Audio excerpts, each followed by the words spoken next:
ধার করে হলেও ওই এমএলএর জন্য ভালো ভালো ফুডের ব্যবস্থা করবেন, ভালো থাকার জায়গার ব্যবস্থা করবেন। নিজের বাড়িতে ভালো চায়ের কাপ নাই, আরেকজনের বাড়ি থেকে ধার করে আনবেন। নিজের বাড়িতে ভালো চাদর নাই, আরেকজনের বাড়ি থেকে ভালো চাদর ভাড়া করে আনবেন। নিজের বাড়িতে ভালো চেয়ার নাই, অন্যজনের বাড়ি থেকে চেয়ার ভাড়া করে আনবেন। আনবেন না আনবেন না? আনার পরে এমপি এমএলএ এর কথা শুনবো না।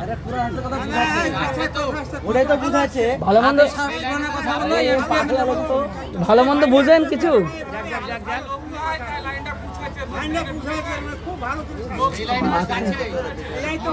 মাথায় কিছু নাই। তো যাই হোক, আমরা খেয়াল করি আমাদের ইয়াং জেনারেশনদের জন্য এবং আমাদের ভাইদের জন্য যারা আমরা ধ্বংসের পথে, সে ধ্বংসের পথে থেকে আমাদেরকে অবশ্যই ফিরে আসার দরকার তাদের জন্যই। কারণ আপনারা হয়তো গুটি কয়েক মানুষ এখন রয়েছেন, তবে ইন্টারনেট থেকে প্রতিটা লাইভে, প্রতিটা ইন্টারনেটের যেগুলো আমার ভিডিও হয় সেগুলো প্রায় 5,000, 6,000, 10,000, 20,000 মানুষ প্রায় দেখতেই থাকেন। তাদের দিকে লক্ষ্য রেখেও আমাদের অনেক কথা বলতে হয়। বিষয় হলো, দুনিয়ার ভালোবাসা যখন বেড়ে যাবে তখন আখিরাতের চিন্তা ভাবনা চেতনা সব কমে যাবে। আর আল্লাহ রাব্বুল আলামিন ঈমানদারদের দিকে ডাক দিয়ে বলেছেন, ইয়া আইয়ুহাল্লাযীনা আমানুত্তাকুল্লাহ ওয়াল তানজুর নাফসুম মা কদ্দামাত লিগাদি ওয়াত্তাকুল্লাহ। আল্লাহ বলছেন, হে দুনিয়ার ঈমানদারগণ, তোমরা আল্লাহকে ভয় করো। আল্লাহকে কি কোয়ালিটির ভয় করতে হয় গো? আল্লাহ এত দয়ালু, এত দয়াবান, এত রহমান, এত রহিম, এত বড়। আল্লাহর সব গুণ যেন দয়ায় ভরপুর করে দেওয়া আছে। তারপরে আল্লাহকে বারবার মৌলানা সাহেবরা বলেন যে আল্লাহকে ভয় করো, আল্লাহকে ভয় করো। কেন বলা হয় এটা? কিসের জন্য আল্লাহকে ভয় করার কথা বলা হয়? আল্লাহকে তো ভালোবাসবো, আল্লাহর প্রতি সবসময় নির্ভীক থাকবো, আল্লাহকে ভয় করবোই বা কেন? এরকম একটা ব্যাপার থাকে। আল্লাহ তো আমাদের খুব কাছের, বিহাবলিল ওয়ারিদ। আল্লাহ তো আমাদের একদম মানে খুব কাছাকাছি রয়েছেন, একদম রগের শিকড়ের কাছাকাছি একদম আল্লাহ সুবহানাহু ওয়া তাআলা। তাহলে এত কাছের একজন আল্লাহকে আমরা কি করে ভয় করব? এরকম একটা ব্যাপার মনে হয়। ভয় করার কথা কেন আসে? আসলে ব্যাপারটা হলো সম্মানের ভয়, ইজ্জতের ভয়। আমার দ্বারাই যদি আল্লাহর ইজ্জতের মানে আল্লাহ রাব্বুল আলামিনের কোনো ইজ্জতের তো কোনো ক্ষতি হবে না। আল্লাহ সব সময় ইজ্জতে একই জায়গায়, আল্লাহর মধ্যে কোনো কমি নাই। আপনি শত পৃথিবীর গুনাহ করেও ইজ্জত কমাতে পারবেন না, শত পৃথিবীর ভালো কাজ করেও বাড়াতে পারবেন না। আল্লাহ আল্লাহই হয়, আল্লাহর মধ্যে কোনো কম বেশি নাই। কিন্তু দেখবেন আমাদের দেশে যখন আমরা কাউকে বেশি ভালোবাসি, যেমন আমাদের গ্রামের এলাকার পঞ্চায়েতের যিনি প্রধান, তিনার প্রতি আমাদের গ্রামের মানুষের এলাকার একটা আলাদা ভালোবাসা থাকে। ভালোবাসা থাকে না? কারণ কি? ওকে আমাদের কাজ নিতে হবে, কাজ নিতে হবে না? এলাকার প্রধান, পঞ্চায়েতের প্রধান যদি আপনাকে নিজের থেকে ফোন করে বলে যে আপনার বাড়িতে অমুক দিন যাব, একটু ব্যবস্থা করে দিন, আমি আপনার বাড়িতে 2 ঘন্টা সময় অতিবাহিত করব, তো পঞ্চায়েতের প্রধান আপনার বাড়িতে 2 ঘন্টা কাটাবে। এই জন্য যত রকমের ব্যবস্থাপনা করার দরকার আপনি মোটামুটি করার চেষ্টা করবেন। কারণ আমার বাড়িতে এসে যদি নারাজ হয়ে যায় তাহলে আমার লস আছে, বিভিন্ন রকম লস আমাকে খেতে হবে। পঞ্চায়েতের প্রধান যদি ছোটোখাটো হিসেবে ধরা যায়, এলাকার মধ্যে যিনি এমএলএ যদি বলে পাহাড়পুরের অমুক লোকের বাড়িতে একজন এমএলএ ঘন্টাখানিক সময় কাটাতে চায়, খুশি মনে মেহমান হয়ে আসতে চায়। ধরেন পাহাড়পুরের কোনো মানুষের বাড়িতে একজন এমএলএ আসবে, তো এমএলএ যদি আসে আমাদের প্রত্যেকের একটা টেনশন কাজ করবে না যে আমার বাড়িতে এমএলএ আসবে, এর জন্য কি খাওয়াবো, কি করব? কোনো রকম যদি বসতে দিতে গিয়ে বা কোনো রকম কোনো এমন ঘটনা ঘটে যায় যার দ্বারা তো এমএলএ সাহেব রাগ করবেন, এরকম একটা ব্যাপার হবে না? এ কথা বলেন, হবে কি হবে না? করবেন না? এমএলএ সাহেব আমার বাড়িতে আসবেন আর আমি জাতামাতা করে ছেড়ে দেবো? সবচেয়ে ভালো মিষ্টিটা কিনবেন, শীতের সময়ের সবচেয়ে ভালো খেজুরের মিষ্টিটা কিনে আনবেন, বাজারে সবচেয়ে ভালো জিনিসগুলো কিনে আনবেন। পকেটে পয়সা নাই, প্রয়োজনে ধার করবেন। আপনি ধার করে হলেও ওই এমএলএর জন্য ভালো ভালো ফুডের ব্যবস্থা করবেন, ভালো থাকার জায়গার ব্যবস্থা করবেন, নিজের বাড়িতে ভালো চায়ের কাপ নাই আরেকজনের বাড়ি থেকে ধার করে আনবেন, নিজের বাড়িতে ভালো চাদর নাই আরেকজনের বাড়ি থেকে ভালো চাদর ভাড়া করে আনবেন, নিজের বাড়িতে ভালো চেয়ার নাই অন্যজনের বাড়ি থেকে চেয়ার ভাড়া করে আনবেন, আনবেন না আনবেন না? আনার পরে সব শুনবো না, ওই এমপি এমএলএর কথা শুনবো না।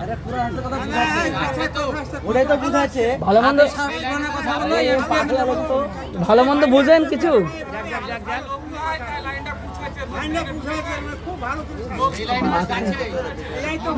মাথায় কিছু নাই। তো যাই হোক, আমরা খেয়াল করি না, না ঠিক আছে।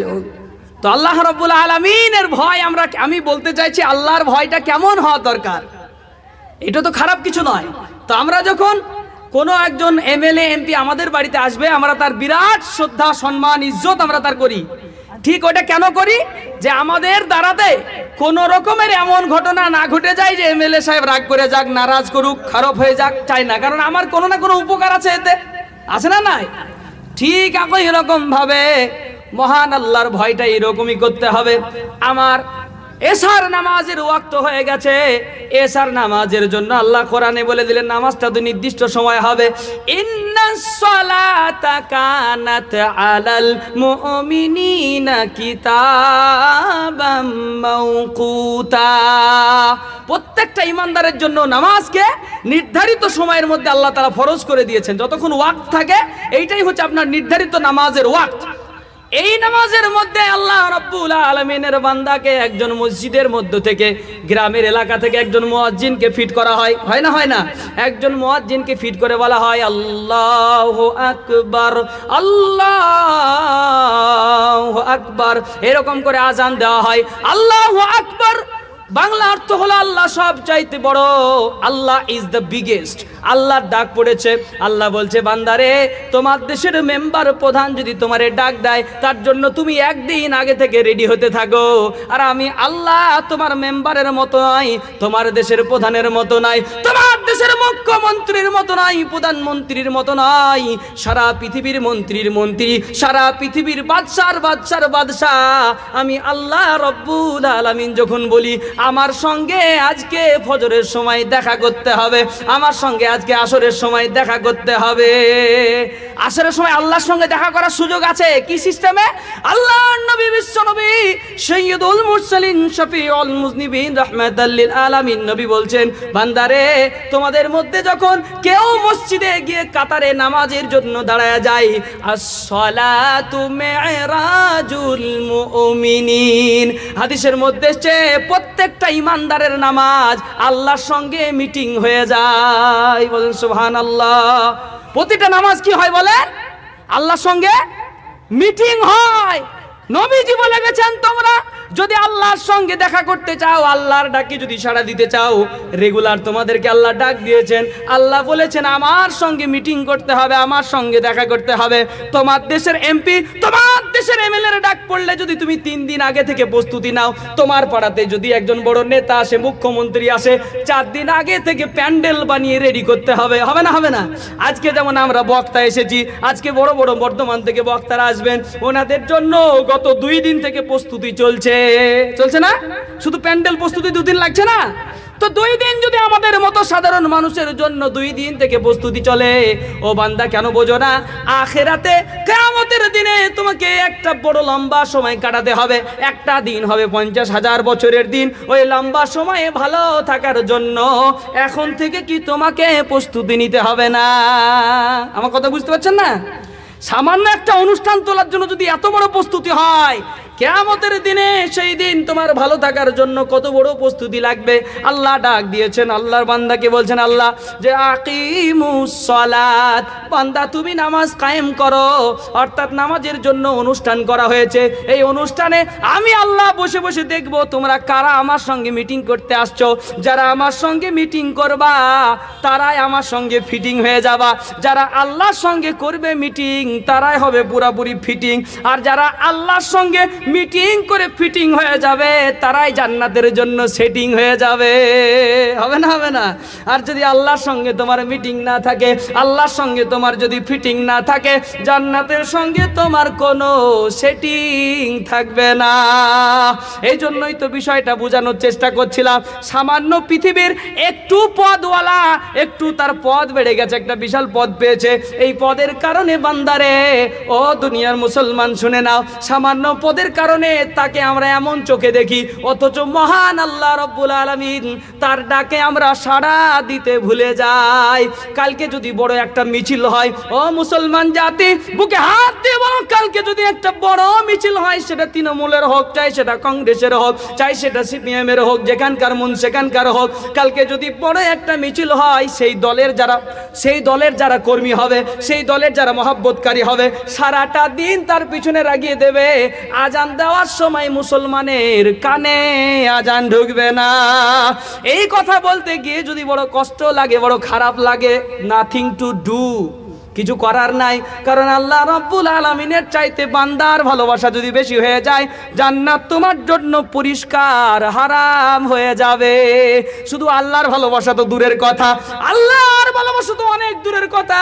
আমার নবী বিশ্ব নবী মুহাম্মদুর রাসূলুল্লাহ সাল্লাল্লাহু আলাইহি ওয়াসাল্লাম, এই নবীর ভালোবাসা যদি তোমার দিল থেকে একটু পরিমাণ আমার নবীকে যদি বড় নেতা না মনে করে, পৃথিবীর আর কাউকে যদি তুমি নেতা বলে মেনে নাও, সবচাইতে বড় আর একজনকে যদি মেনে নাও, আমার নবীর হাদিসটা শুনে নাও, লা ইউমিনু আহাদুকুম হাত্তা আকুনা আহাব্বা ইলাইহি মিন ওয়ালিদিহি ওয়া ওয়ালাদিহি ওয়ান নাসি আজমাইন। হাদিসের অনুবাদটা শুনলেই বুঝতে পারবেন, লা ইউমিনু আহাদুকুম, তোমার মতো পাড়পুরের মানুষ, তোমাদের মতো একজনও ইমানদার হতে পারবে না। ভারতবর্ষের একটা বান্দা ইমানদার হতে পারবে না, আফ্রিকার মানুষ একজন ইমানদার হতে পারবে না।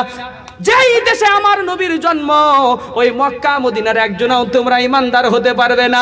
লা ইউমিনু আহাদুকুম, তোমাদের মধ্যে কেউ ইমানদার হতে পারবে না হাত্তা ইয়াকুনা হাব্বা ইলাইহি, যতক্ষণ পর্যন্ত আমি নবী তোমার মায়ের চাইতেও বেশি পছন্দের না হব, তোমার বাপের চাইতেও বেশি পছন্দের না হব, তোমার বিবি যার জন্য প্রতিদিন সুন্দরী বউয়ের জন্য তুমি সুন্দর সুন্দর খাবার নিয়ে আসো, ছেলের মহাব্বতে প্রতিদিন বাজার থেকে বিরিয়ানি কিনে আনো, আপেল বেদানা আঙ্গুর কিনে আনো, রমজান মাসে সুন্দর সুন্দর ফল সন্তানদের জন্য কিনে আনবা। আল্লাহ বলেন, বান্দারে এত ভালোবাসা তোমার সন্তানের প্রতি আছে, সন্তান যদি একবেলা না খেতে পায় বুকটা যেন ফেটে যায়, এমন ভালোবাসা যদি তোমার সন্তানের যে ভালোবাসা তোমার দিলের মধ্যে আছে, একজন বাপ হিসেবে তার সন্তানের ভালোবাসা বাপের দিলে যা আছে, একজন মা হিসেবে তার সন্তানের যা ভালোবাসা আছে, একজন সন্তান হিসেবে তার মায়ের প্রতি তার যত ভালোবাসা আছে, তার চাইতে শত শত কোটি গুণে যদি ভালোবাসা আমার রসুলের ওপরে না থাকে, তুমি পাক্কা ইমানদার বলে পরিচয় পাবে না। কথা বুঝতে পারছেন না? পাক্কা ইমানদারের পরিচয় পেতে গেলে অনেকগুলা গুণ লাগবে, অনেকগুলা গুণ লাগবে পাক্কা ইমানদারের পরিচয়।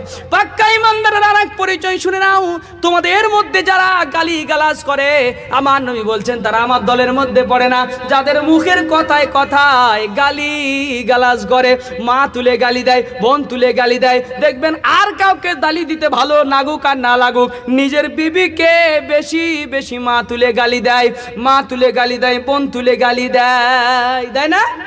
হাদিসের মধ্যে এসে যেই মুসলমান গালি দেওয়ার মুখ, যার মুখে গালি আছে, আমার নবী বলেন ওই মুখটা শুনে নাও, যেই মুখটায় গালি দিল, অন্য কারোর মা তুলে গালি দিল, অন্য কারোর বোন তুলে গালি দিল, নবী বলেন অন্য কারোর মাকে গালিটা লাগুক চাই না লাগুক, তোমার মায়ের কাছে ঠিকই ফিরে আসবে।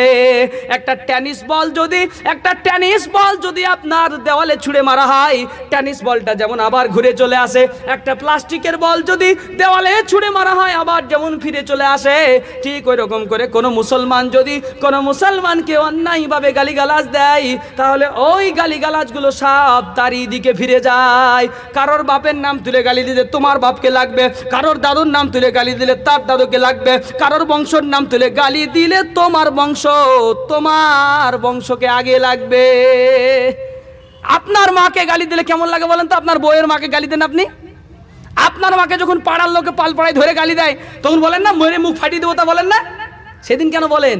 যে আমার মাকে গালি দিয়েছে সেদিন মেরে মুখ ফাটিয়ে দেবো তাই বলেন, আর যেদিন আপনার বিবিকে তার মা তুলে গালি দেন সেদিন তার কষ্ট লাগে না? এইটা আমাকে আপনাকে সবাইকে বুঝতে হবে।